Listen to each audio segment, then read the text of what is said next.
Bonjour ou bonsoir, tout dépend à l'heure à laquelle vous me regardez. Alors aujourd'hui, je voulais vous parler d'un sujet très préoccupant et vous donner quelques conseils de grand-mère puisque j'ai moi-même des petits-enfants. Et il s'agit du sujet du harcèlement et de la protection des enfants puisque il faut savoir qu'avec toutes les nouvelles technologies aujourd'hui, le danger est rentré à la maison. Et donc, d'autre part, ces nouvelles technologies, le téléphone, qui est omniprésent dans chaque famille, permet aussi aux enfants de consulter tout et n'importe quoi, notamment les applications, les messageries, de discuter avec des personnes qui ne sont pas forcément celles qui sont derrière les images affichées.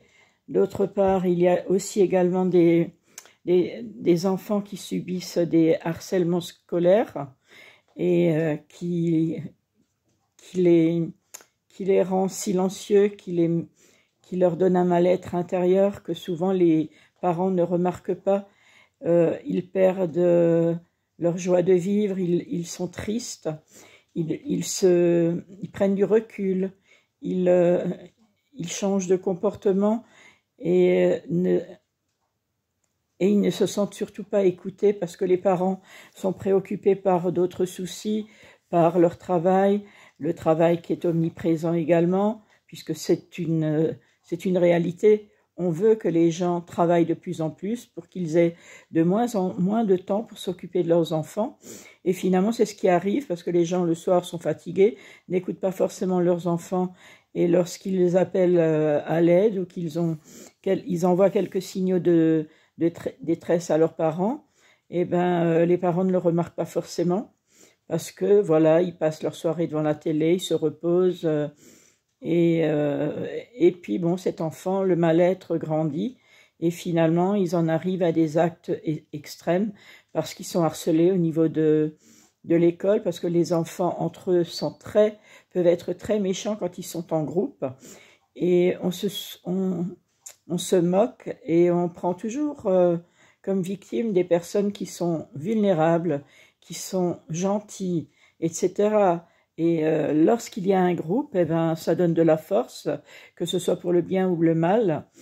Et les enfants en arrivent à des gestes extrêmes parce qu'ils n'ont plus d'écoute, parce qu'ils ne savent plus à qui s'adresser, parce qu'ils n'ont plus envie de parler.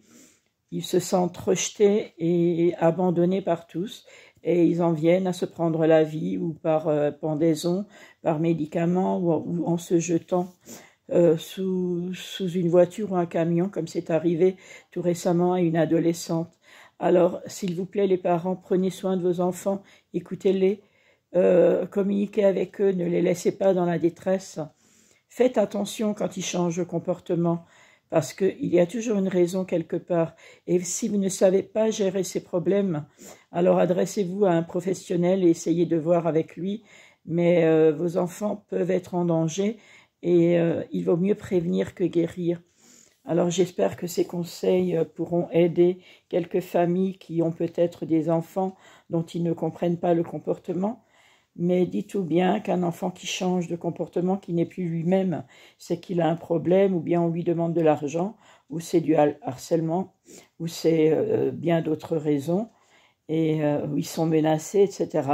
Donc veillez sur eux, puisque c'est notre avenir, et c'est votre avenir aussi, et ils ont besoin de votre amour et de votre attention, alors que les téléphones et toutes les nouvelles technologies, il y a un moment on peut s'en servir, oui, mais il y a un autre moment aussi, il faut savoir le poser et vivre l'instant présent en famille avec ses proches. Voilà. J'espère que vous aurez été inspiré par cette vidéo. Je vous souhaite le meilleur avenir. Prenez soin de vous-même d'abord et de vos familles. Écoutez-vous et puis que Dieu vous bénisse et vous garde. À bientôt, gros bisous, je vous aime.